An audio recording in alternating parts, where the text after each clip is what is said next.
அசோகர் வரலாறுல அவருடைய மனைவிகள் 5 மனைவிகள் இருக்காங்கல்ல, இவங்க யாருமே வந்துட்டு தமிழ்நாட்டிலேயோ தமிழகத்திலேயோ பிறக்கலை.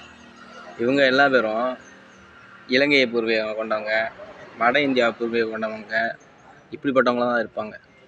ஆனால் இவங்க யாரும் இலங்கையை சேர்ந்தவங்களும் இல்லை, தமிழர்களும் இல்லை,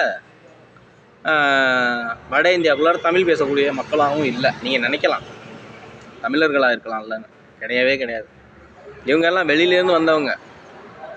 இங்கே வந்து தங்களுக்குன்னு சில மக்களை அடிமைப்படுத்திக்கிட்டு பிராமண பெண்களை வந்துட்டு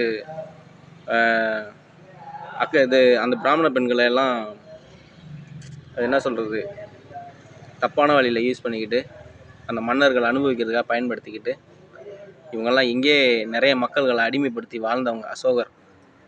அவங்களாம் தெரியல.